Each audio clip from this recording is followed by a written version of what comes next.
السلام علیکم ورحمۃ اللہ وبرکاتہ۔ بسم اللہ الرحمن الرحیم۔ آج میں آپ حضرات کے سامنے بات کروں گا کہ حکومت پاکستان مساجد کیوں گراتی ہے۔ یہ بات آپ کو سمجھ تب ہی آئے گی جب آپ اس ویڈیو کو پورا دیکھیں گے، سنیں گے۔ اس سے پہلے گزارش یہ ہے کہ اگر آپ کو یہ ویڈیو پسند آئے تو اسے لائک ضرور کیجئے۔ اگر آپ نے کسی رائے کا اظہار کرنا ہو تو وہ کمنٹ میں کر سکتے ہیں، اور اس کے ساتھ ساتھ اگر آپ نے ہمارا اسلامی چینل سبسکرائب نہیں کیا تو اس چینل کو سبسکرائب کر کے بیل پریس کر دیں تاکہ ہماری ہر ویڈیو کا نوٹیفیکیشن آپ حضرات تک پہنچتا رہے۔ تو آئیے بات کرتے ہیں کہ حکومت پاکستان مساجد کیوں گراتی ہے۔ تو میرے دوستو، عام طور پہ حکومت پاکستان دو وجہوں سے مساجد کو بند کرتی ہے یا گراتی ہے، شہید کرتی ہے۔ وہ دو وجہیں کون کون سی ہیں؟ ایک وجہ تو یہ ہے کہ ہر مسجد کی میں بات نہیں کروں گا، میری یہ ویڈیو کئی لوگوں کو پسند بھی نہیں آئے گی، لیکن کیا کروں، آخر کچھ حقیقت بھی تو بیان کرنی ہوتی ہے، کچھ لوگوں تک معلومات بھی تو پہنچانی ہوتی ہیں۔ تو بات یہ ہے کہ جب ہم لوگ مسجد غیر قانونی طریقے پہ انلیگلی طور پہ مسجد بنائیں گے تو کیا خیال ہے کہ حکومت اس کو چھوڑ دے گی؟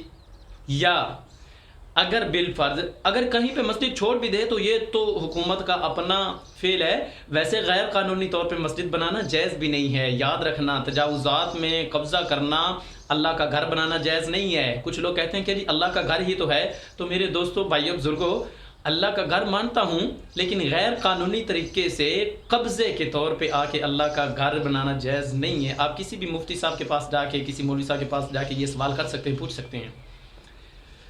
تو اور اگر ایسی کوئی قبضے والی مسجد ہے تو پھر تو مفتیان کرام نے یہ بھی فتویٰ دیا ہے کہ ایسی قبضے والی جگہ پہ غیر قانونی مسجد میں نماز جائز ہے ہی نہیں، نماز ہوتی ہی نہیں ہے۔ تو جب اس مسجد میں نماز نہیں ہوتی تو پھر حکومت کیا کرے؟ وہ مسجد رہی بھلا، تو حکومت نے بند ہی کرنا ہے۔ تو بات یہ کر رہا تھا کہ دو وجہ سے حکومت مسجد کو بند کرتی ہے یا شہید کرتی ہے۔ ایک یہ کہ وہ غیر قانونی طور پہ ہوتی ہے، انلیگلی طریقے پہ ہوتی ہے، اور دوسری بات یہ ہے کہ جب ہمارے ہی مسلمانوں کی بات کر رہا ہوں، جب ہمارے مسلمان لوگ اللہ کے گھر میں جاتے ہیں اللہ کی عبادت کرنے کے لیے، اللہ کو راضی کرنے کے لیے جاتے ہیں، لیکن وہاں پہ جا کے کیا کرتے ہیں؟ ایک دوسرے پہ کفر کے فتوے لگانا، ایک دوسرے کے خلاف سازشیں کرنا اور بندوں کو اکٹھا کرنا، ایک دوسرے کے خلاف ریلیاں جلوس نکالنا، اور پھر جناب ایک دوسرے کی مساجد پہ چڑھائی کر دینا، ڈنڈے لے کے پہنچ جانا، گولیاں لے کے پہنچ جانا، بندوقیں لے کے پہنچ جانا۔ تو میرے دوستو، جب ایسے انتشارات ہوا کرتے ہیں نا، ایسے فسادات ہوا کرتے ہیں، تو پھر ان فسادات سے بچنے کے لیے، ان لڑائیوں کی روک تھام کے لیے حکومت ہمارا تعاون کرتی ہے اور ہماری مساجد کو بند کرتی ہے۔ اس میں قصور ہمارا ہی ہے، بلکہ دونوں صورتوں میں قصور ہمارا ہی ہے۔ ہم ایک سرکار کی جگہ ہے، حکومت کی جگہ ہے، ہم ایسے مولوی ہو کے خام خواہ میں وہاں مسجد کیسے بنا سکتے ہیں؟ یا ہم پڑھے لکھے ہو کے، دیندار ہو کے، ایک مسلمان ہو کے، اللہ کے گھر میں ہو کے، اکٹھے ہو کے کسی دوسرے مسلمان کے خلاف سازش کیسے کر سکتے ہیں؟ کیا ہمارے اندر یہ اسلام ہے؟ کیا ہمارا اسلام، ہماری انسانیت، ہمارا اخلاق، ہماری ہمدردی اس بات کی اجازت دیتی ہے؟ اسلام تو امن کا درس دیتا ہے، اسلام تو بھائی چارے کا درس دیتا ہے، اور ہم اللہ کے گھر میں کھڑے ہو کے، جنت کے دعوے دار ہو کے، جنت کے ٹھیکے دار ہو کے دوسروں کے اوپر کفر کے فتوے لگایا کرتے ہیں۔ جب یہ ہماری لڑائیاں ہوا کرتی ہیں تو تب آ کے حکومت ہماری لڑائیوں کی روک تھام کے لیے آ کے مساجد بند کیا کرتی ہے۔ آپ حضرات جانتے ہیں کچھ مساجد ایسی ہیں کہ جن میں کسی قسم کا اختلاف نہیں ہے، کسی قسم کی لڑائی نہیں ہوئی، کبھی جھگڑا نہیں ہوتا، تو وہ مساجد تو بھی کھڑی ہے نا۔ کیا کسی حکومت کے کسی فرد نے ایسی مسجد کو بھی بند کیا ہے یا شہید کیا ہے؟ جو ایک اپنی اصولی جگہ پہ ہو، لوگوں کے اتفاق سے چل رہی ہو، کیا ایسی مسجد آپ نے کہیں پہ بند دیکھی ہے؟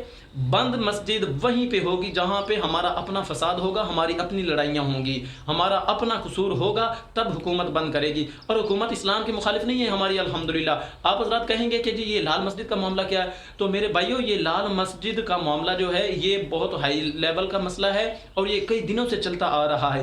اس میں بھی انڈر گراؤنڈ کچھ ایسی کہانیاں ہیں جن کی وجہ سے اس مسئلے کا بھی حل نہیں ہو سکتا۔ تو یہ تو بہت بڑی مسجد ہے، اس کے علاوہ چھوٹی مساجد، چھوٹے لوگوں کی بات کر رہا ہوں کہ دوستو آپس میں پیار محبت اتفاق سے رہیں، اللہ کے گھر میں آ کے اللہ کو بھی راضی کریں اور اللہ کی مخلوق کا دل بھی نہ توڑیں، اللہ کو بھی منائیں، اللہ کی مخلوق کو بھی منائیں۔ جب اللہ کے گھر میں آئیں تب آپ کا دل حسد سے پاک ہو، کینے سے پاک ہو، عداوت سے پاک ہو، دشمنی سے پاک ہو، نفرت سے پاک ہو، فرقہ واریت کی نفرت سے پاک ہو، لڑائی جھگڑوں کی نفرت سے پاک ہو، حسد کی نفرت سے پاک ہو، ہر حساب سے آپ کا دل پاک ہو۔ جب آپ کا دل پاک ہوگا تو پھر آپ کی عبادت یقیناً آپ کو فائدہ دے گی اور بہت فائدہ